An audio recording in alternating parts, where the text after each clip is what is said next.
Methods of the left hand. I know it sounds, I'm not in the toilet actually. It's just the room is empty. Anyway, yeah. You know, we live in a time where, we've always lived in a time where when people encounter evil, when I say evil I mean like pathological wickedness to affect or destroy others, people have been conditioned to say, oh, they're Satanists, it's satanic, this is the kind of thing that, or it's Luciferian. And this is part of the deception. The reality is that it's more likely to be Christian or Abrahamic or Freemasonic in terms of its wickedness. Now, there's an article I saw today online. It's something we've all wondered about. If you played any kind of military war games or online games like, remember, Cossacks, or those kinds of games that deal with Napoleonic conflicts, the senselessness of Napoleonic tactics, which were developed initially by the Prussians, by the way, of course, that basically fellas standing in, marching in rows and waiting to get shot. Well, a fella blows a whistle and a kid plays a drum. It seems like, you know, at the Battle of Waterloo, when the Grand Army moved forward at lunchtime, all they had to do was charge at the Royal Battery in a skirmish, screaming with their bayonets fixed, and they would have won the battle right there and then. But of course, they march in like this while the Royal Artillery is firing grape shot at them, which just turns them to dust in their thousands, in their hundreds. And of course Napoleon was a Freemason, the Grand Orient Lodge, and Lord Wellington was a Freemason, Grand Lodge of Ireland. And these were population reduction techniques. This has been going on a long time. They've been killing young men or else killing young women in Europe to stop Europeans from breeding. Now, this is just a fact. They've no other continent on this earth, with the possible exception of China, but even then they've a lot more people to deal with, and parts of Asia, than Europe does, and a lot more landmass, has deliberately culled on behalf of the left-hand path, the ultra-left-hand path, our people. Now, why is this? Well, one is that, you know, they can only sustain their power as kings and prime ministers and dukes and barons and viscounts, socialist leaders are usually from the same side anyway, as long as the masses don't produce enough to take their stuff. So sophisticated forms of mass suicide, such as Napoleonic battles or the battles in World War I when they marched into machine guns, were developed in order to cull. This began with the religious wars back in the Crusades, and it also encompasses things such as nuns being sent to nunneries and convents, never having babies, never producing. It's just a way of taking us out. It's not because it's racist or anything like that. If you ever say to someone, oh, I don't like what's going on, or people are being wiped out, you'll be declared a racist. But that's not really what they don't care. If Europe was populated by brown-skinned people or Asian people, they'd still wipe us out. They're like, just the Muslims that they're replacing Europeans with, they will wipe them out eventually as well. It's just that they're bringing them in order to sacrifice native Europeans. Now, this is human sacrifice on a colossal scale. Is for about since the metastasization of Christianity and its malignant incursion into Europe from the Middle East, the agenda has been to exterminate Europeans. It's as simple as that. It's just that's what it is, and replace us with the left-hand path element of the Jehovah Abrahamic religions. And this is obvious as day. It should not come as a shock to anyone. This is just how. If you read one history book, you probably have figured this out. You haven't, you're probably a PhD or someone like Brian Cox or a politician or something. It's if you may say, oh, it's evil. Well, it's not evil to them. To them, it's just business. It's pragmatic. Your extermination is good for their stately homes, their socialism, their big plans, their grand agendas, their whole, you know, the Great Leap Forwards and all these kinds of things. That's what that's all about. You're being exterminated for their protection. So it's evil in the sense that they're doing it to you, but it's also the onus is on you to see through this. And that's why people who say things like, when is there going to be a great awakening, or a great awakening is coming, they've bought into the left-hand path. it doesn't matter. To wait for a great awakening among the masses is an elegant form of suicide. The point is, when you've woken up, that's enough. You just take care of your own ass and you do your own thing. You don't have to worry about the masses. They don't care. The masses don't give a shit about you. You don't figure that one out, you're an idiot. But only care about the ones you love and yourself. That's it. Look after them, that's enough. Try to save them from the left-hand path and you'll be fine. Or you'll do the best you can. Even things like soy. Soy to hipsters is what communion wafers is to devout Catholics. It's the holy sacrament. They're obsessed with soy and getting as much soy into themselves as possible. Now, because hipsters have no culture of their own, they're not a youth culture thing that developed out of, you know, the grassroots. It's been completely created by corporations.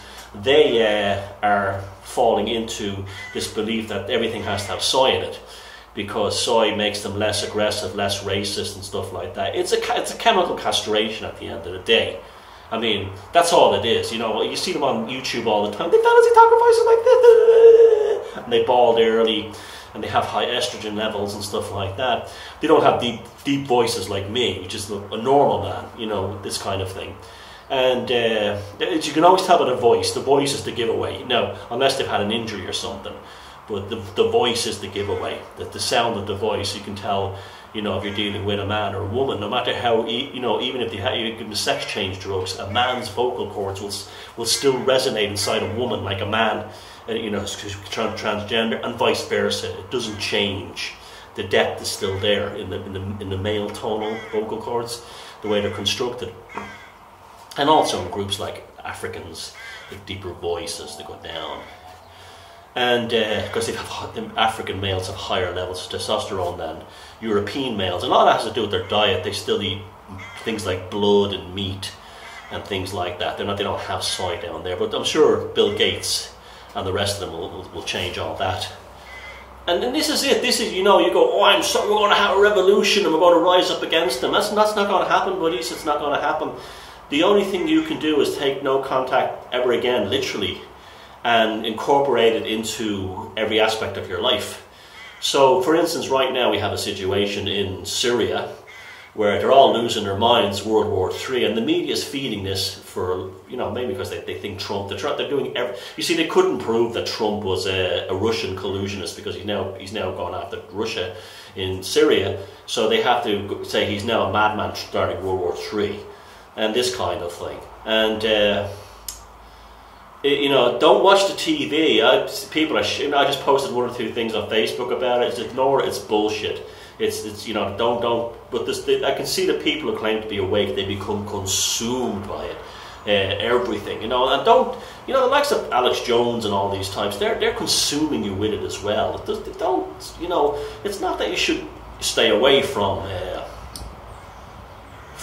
global events. You casually observe them.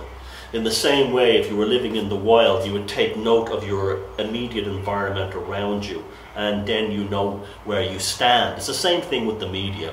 You look at it, you go, okay, I can read the psychic weather. This is why I maintain mentally ill animals on my Facebook page, because they're, to me, they're weather vanes. They're like canaries in a coal mine. And I observe them for disturbances in the zeitgeist, because they become, you can always tell them, they start attacking Jews, they start attacking Israel, they start attacking, you know, anything. They start posting images of dead babies with their brains hanging out, all kinds of gore. And they're a very good indicator, these meat golems, of the Renfields, of the psychic weather. So, you know, you're never going to change that. We're always going to, as long as we live on this planet, and this is probably a part of a cosmic battle, we will always be in conflict with the left-hand path, because they will always have the power and always bring the conflict to us. Anyone who says one day we will rise up and have a better world, you're mentally ill, because this is it. The world is not too bad once you disengage from it. Disengage from it. Like, I saw a picture last week of a typical cannon fodder American troop in a military, you know, the dressed up military, and he's holding a picture saying, I didn't enlist to fight for Israel. No, you're a dumb animal. You enlisted to be a dumb animal. If you talk to any honest soldier, any honest military man, they will tell you, no, I signed up to be a dumb animal. I signed my rights away.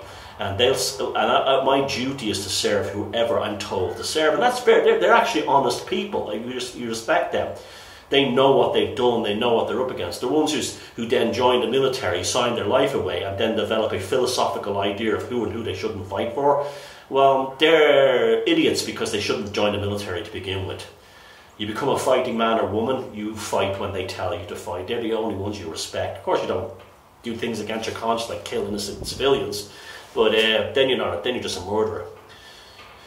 So, you know, people. Another thing, people don't know how horrible war is. I mean, you read the history of war, they don't take prisoners like Steve McQueen in The Great Escape, and you know that rarely happens. They only take prisoners when they have no bullets to kill them anymore, or they can use them as exchanges. When you lose a battle, you're killed. That's as simple as that. That happens in every war. That's not a war crime. That goes on everywhere. You just shoot them, and that's what happens because they'll come back for you if you let them go. And often they don't have the resources to take care of them. And this is the world you live in. And you could say, oh, we're under the Atlantic thing. Yeah, kind of a way we are, but it's a two-way bargain. It's just because you're living in a world that's under this kind of pathological control, and probably always will be. Well, it'll always be in your lifetime. Remember that. You're not going to see any change. You're not going to have any great awakening in your lifetime. It doesn't mean that you lay down and die. Of course, you stand up against injustices, but only ones that affect you directly. There's no point, like so many socialists and so many dumbhead activists worrying in Ireland and Britain, worrying all the time about Gaza when they have a fracking going on in their back garden, or a pollution in their skies, or all kinds. That's the stuff you should be tackling, because you can win that battle. They love when you take battles on overseas that you have no chance, you have nothing. And then there's all these prostitute activists who line their pockets on the suffering of Palestinians and other foreigners and Africans, just like the Catholic priests who raise money for missionary charities. They're lining their pockets on starving Africans. You can't help them, you can only help yourself. Bob Geldof's a classic example of a left-hand path, an ultra left-hand path extremist.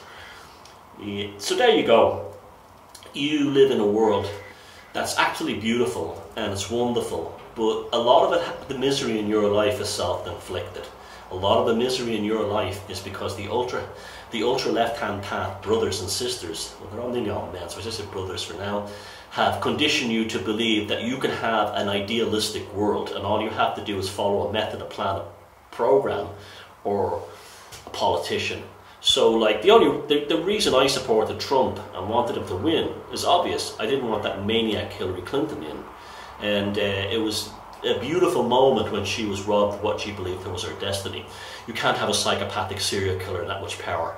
And this is also why the revulsion against Trump happens, because people have been conditioned to want a psychopathic serial killer as their leader. And that's why they didn't get that. You know, all these soy boys and cooks and SJWs, they wanted to be slaughtered by Hillary Clinton. It's a kind of a Kali mother of death wish. It's kind of S&M with a dominatrix taken to a kind of a mass level. And they wanted to be slaughtered by the ultimate madam. You see, the darkness is everywhere. The light, the beautiful things are everywhere, okay? You remember that. It's springtime. It's beautiful.